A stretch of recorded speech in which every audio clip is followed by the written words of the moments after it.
Hello mga Mars! Welcome back to my channel, Karin Scoop Station here. Disclaimer, itong photo na isi-share ko sa inyo hindi ko pa ipagmamayari at i-credit natin ang owner nito na si Mrs. Maine Mendoza at Taide. But before that, meron lang ako una isi-share sa inyo at magpapasalamat lang din po ako sa mga nanood at nag-comment at nag-follow, nag-subscribe sa aking YouTube channel.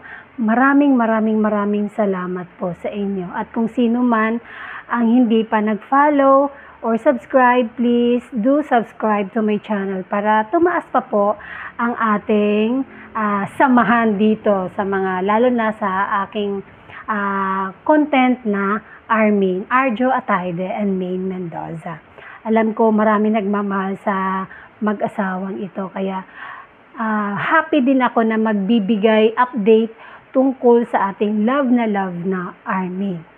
Meron kasi akong i-share meron akong na-i-upload dito na sinabi ko na si Arjo, malimit natin siyang nakikitang hinahalikan si Maine sa forehead or dito ba sa ulo.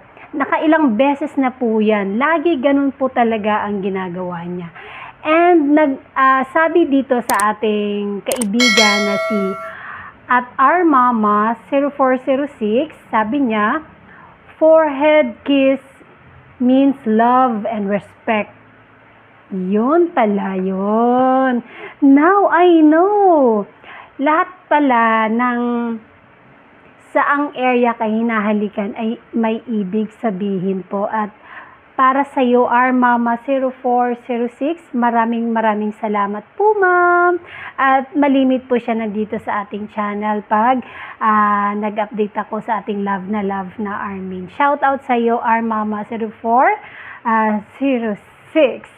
At ngayon, nag-update po si Maine Mendoza at Taide sa kanyang Instagram account. Nag-post lang naman siya ng photos dito, mga Mars, ng 19 photos na may caption na I say La La La La Land. O, diba? Ito yung pelikulang La La Land ni Ryan Gosling na napaka-pogi. Ayan. Naglakad lang naman siya sa pedestrian, patawid siya na blurry. Tapos, yung picture ng mag-ina sa stage ng Manila International Film Festival, TOPAX, sa Los Angeles. And then, sa LeBron James, number 23. Dahil, di ba, nanood nga sila ng NBA. At yon, may picture silang tatlo sa loob mismo ng stage room. Ayan, tuwang-tuwa sila. Si May, sayang-saya, oh. Tapos, yung concerto para sa Pilipino, ito, napakasaya nito, no? Tapos, itong, naglakad si May, oh. Parang, ginanon yung bag, ginawang pandong. Ginawang payong yung bag. Tapos, yung shoes na love. Siyempre, zoom in ko yung shoes ni Maine. She loves Chanel talaga, no? And then, yung coffee.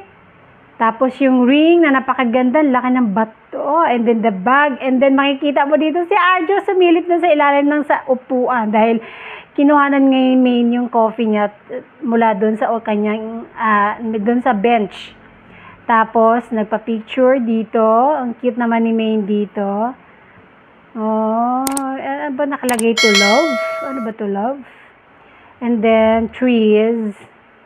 Tapos, yung in-interview si Arjo. Kasama din dito.